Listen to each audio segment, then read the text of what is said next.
We know that Google is tracking us. We agree to it when we set up our phones. So we wanted to figure out what exactly Google is learning about us throughout the day. So here's what we're going to do. We have two identical phones. The only difference between these two phones is this one is in airplane mode.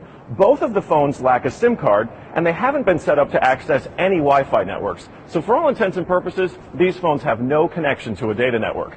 We're going to keep them with us throughout the day. And while I travel around D.C., we're going to figure out just what Google is finding out about me. Our first stop, Sim's convenience store, just outside our Fox bureau, for a quick coffee. From there, we took a walk to the Capitol and took a quick walk around the Senate office buildings, and then decided to hop in a car and head around town. Hello. We're going to the Children's Hospital, please. To run our test, we had to do more than walk the block, so we took a tour around our nation's capital. First, due north to the Children's National Medical Center Hospital, then west to St. Albans School and the National Cathedral. Our tour around town was a 14-mile journey that lasted more than an hour. The entire time, the phones had no access to the internet. Oh my goodness. Not a Wi-Fi connection and not any cellular data service. It almost seemed quaint to assume that Google wouldn't even be able to collect data on me. Let's head back to the bureau, my friend. Oh, that church is beautiful. Google's business model is simple. Collect data on its users and then use that data to sell targeted ads. It's a business model called surveillance capitalism. But does that critical data collection work even when your phones aren't connected?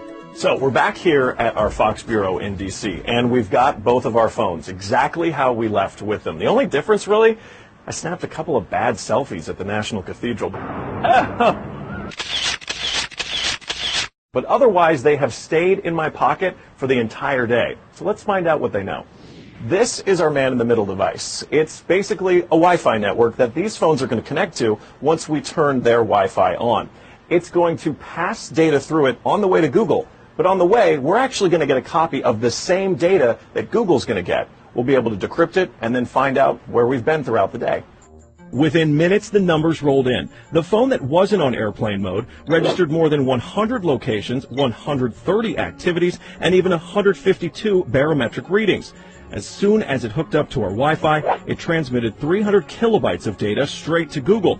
The phone even logged our exact locations, tracking us all around town, the Capitol, the hospital, the school, and the cathedral. Now you may notice what's missing here is the exact route that we took, but it got that data too. It knows when I got out of the car. The metadata has a time log down to the very second, tracking everything when they think that you're walking, riding, and yes, even getting out of the car. Okay, so you're thinking, this isn't a big deal. I'll just put my phone in airplane mode. Yeah, we thought of that too. This is the other phone that we had with us that no SIM card also remained in airplane mode the entire time. Let's see what kind of data it captured.